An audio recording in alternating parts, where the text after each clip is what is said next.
자, 이번 시간에는 부등식의 정의와 성질에 대해서 알아보도록 하겠습니다. 부등식은 부등호를 사용해서 나타낸 식을 부등식이라고 하는데, 부등호로 하면 작다, 작거나 같다, 크다, 크거나 같다, 이렇게 네 가지가 있겠죠. 그래서 4는 6보다 작다, 3x-2는 0보다 작다, 또 2x-5는 3x-7보다 작거나 같다. 이렇게 부등호를 사용한 식들을 우리가 부등식이라고 합니다.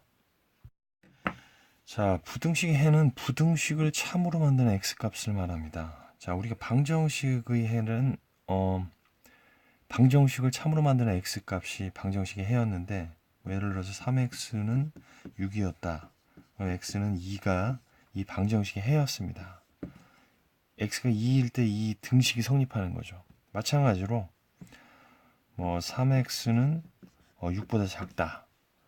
이렇게 만약에 부등식이 된다면, 예를 들어서 x가 1이면 좌변은 6이 되고 우변도 6이 되니까, 좌변은 3이 되죠. 좌변은 3이 되고 우변은 6이 되니까 이 부등식이 성립을 하죠. 참이죠. 그렇기 때문에 얘는 이 부등식의 해가 되는 겁니다. 그렇지만 만약에 x가 2라면 좌변은 6이고 우변도 6이기 때문에 6은 6보다 작다. 거짓이 되지요. 이럴 때 x는 2는 해가 되지 않습니다. 그래서 우리가 보통 방정식의 해는 하나의 값으로 정해지는 반면에 부등식의 해는 범위로 나오는 경우가 있습니다. 범위로 나오는 경우가 많습니다. 예를 들어서 x가 1, 2, 3일 때 3x-1은 x 플러스 5보다 작다. 의 해를 구하라.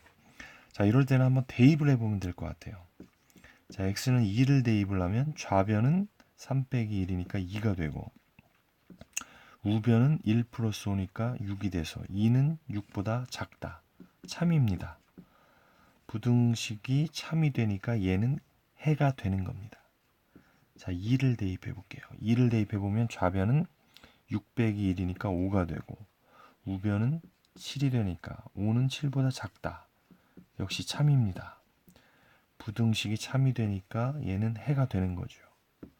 자, x는 3일 때 좌변은 9 빼기 1이니까 8이 될 테고, 우변은 8이 될 겁니다. 8은 8보다 작다니까 거짓이 되죠.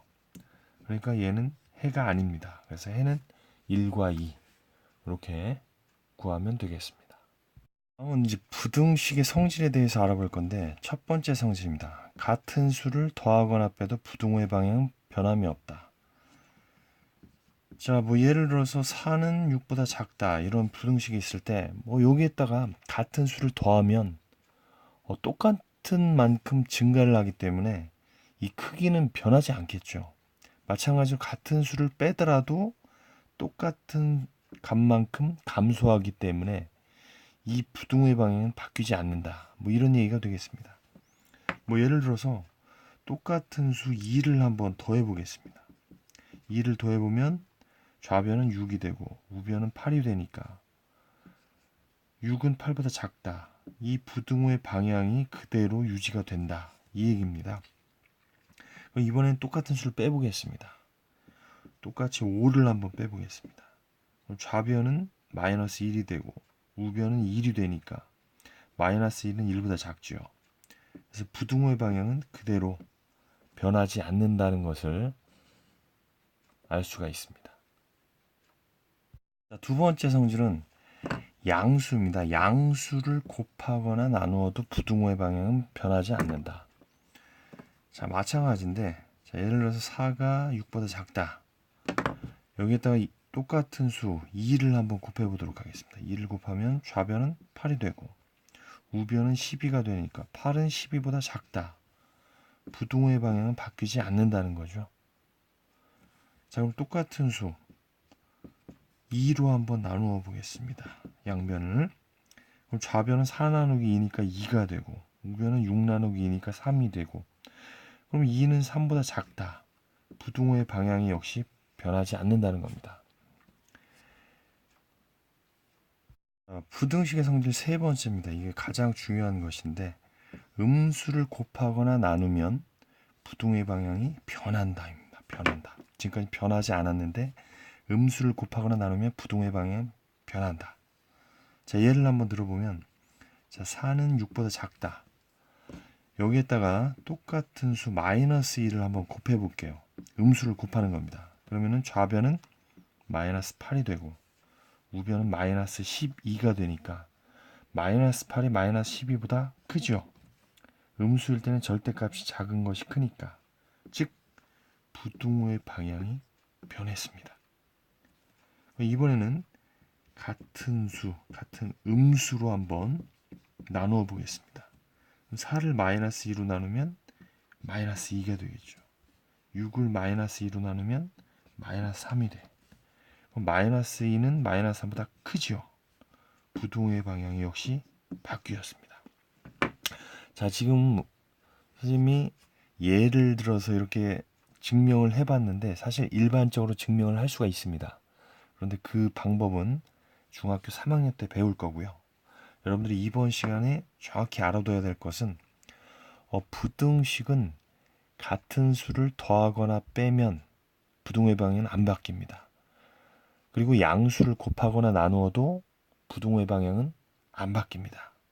그럼 부등호의 방향은 언제만 바뀌느냐? 바로 음수를 곱하거나 나눌 때만 부등호의 방향이 바뀐다는 것을 명심하시면 되겠습니다. 문제를 한번 풀어보도록 하겠습니다. A가 B보다 클 때 다음 부등호를 한번 넣어봐라 이건데, 자, A가 B보다 큽니다. 그런데 양변에 같은 수 3을 더했습니다. 같은 수를 더해도 부등호의 방향은 바뀌지 않으니까 그대로 유지가 되겠죠. 자, 마찬가지로 양변에서 10을 뺐습니다. 같은 수를 더하거나 빼도 부등호가 바뀌지 않으니까 그대로 유지가 되겠죠. 자, 이번에는 양수 100을 곱했습니다. 양수를 곱하거나 나누어도 부등호의 방향은 그대로 유지가 되죠. 자, 이번에는 음수를 나누었습니다. 음수로 나누면 부등호의 방향은 바뀐다. 음수를 곱하거나 나누면 부등호의 방향은 바뀐다.